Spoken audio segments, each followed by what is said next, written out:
Welcome to American Old West Fact. In this thrilling video series, we're diving deep into the annals of Wild West history to uncover the legendary tales of three famous outlaws of the Wild West. If you're a fan of history, adventure, and larger-than-life characters, be sure to subscribe and saddle up for this exciting journey through the Old West. Billy the Kid, also known as William H. Bonney, Jr., or Henry McCarty, was a famed gunfighter in the American West who was born on November 23, 1859, in New York, and died on July 14, 1881, in Fort Sumner, New Mexico. He claimed to have killed 21, although there's a good chance the number is less than 10. Billy the Kid was killed by Sheriff Pat Garrett when he was about 21 years old. Billy, who was born on the east side of New York City, traveled to Kansas as a child with his parents when his father passed away there. The mother then relocated with her two sons to Colorado, where she later remarried. Billy started out as a thief and a lawbreaker in his early teens after the family relocated to New Mexico. He frequently traveled with gangs as he roamed the southwest and northern Mexico. He had been captured by Garrett in December 1880, and after a murder trial in Melanesia, New Mexico, in April 1881, he was found guilty and given the death penalty. But after shooting two deputies and eluding capture on April 28, he went on the run. Garrett eventually caught up with him and ambushed him, and Garrett then shot him dead on July 14 in the evening at Pete Maxwell's ranch house. Fort Sumner, New Mexico, is the location of Billy the Kid's funeral. Jesse James and Frank James, full names Jesse Woodson James and Alexander Franklin James, were two brothers who became some of the most infamous outlaws of the American West. They committed robberies that came to symbolize the perils of the 19th century frontier as it was then known. Born September 5, 1847, near Centerville, now Kearney, Missouri, U.S. Died April 3, 1882, born January 10, 1843, near Centerville, died February 18, 1915, near Kearney.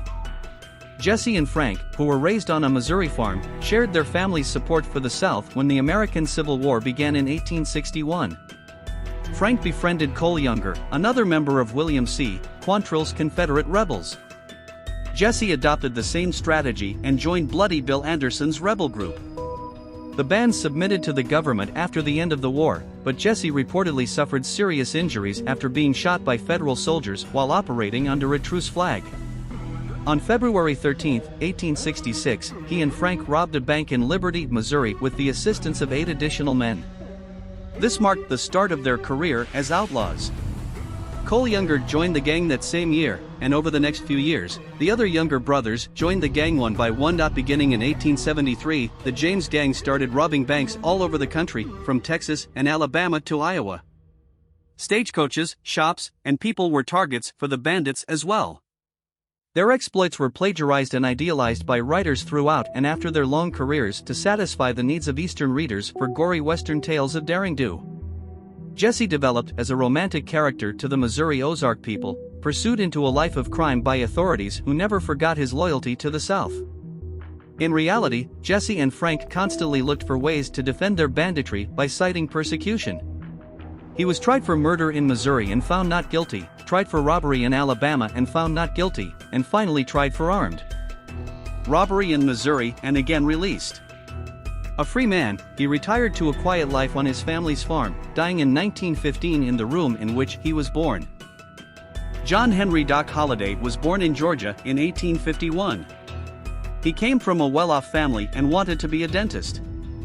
But when he was 15, his mom died from a disease called tuberculosis. This sickness is easy to catch and was common back then. Doc got it when he was around 16. Even though he didn't have a license, he started working as a dentist. This got him into trouble with the law. Later, he became known for gambling and got mixed up in crimes with the Earp brothers, including a famous gunfight at OK Corral, where he might have killed a few people. Doc Holliday had a tough life. He also had tuberculosis, which made it even harder. Tuberculosis can stay hidden for years and then come back. People thought Colorado had good air for folks with tuberculosis, so Doc went there when he was 35. But it didn't help much. He got weaker and weaker. He died at 36 in Glenwood Springs, Colorado. His last words were, "This is funny." Doc Holliday's life was full of ups and downs in the Wild West. As the video fades, you're left with a sense of wonder and inspiration. Join us in celebrating history and culture by liking, commenting, and subscribing for more enriching explorations.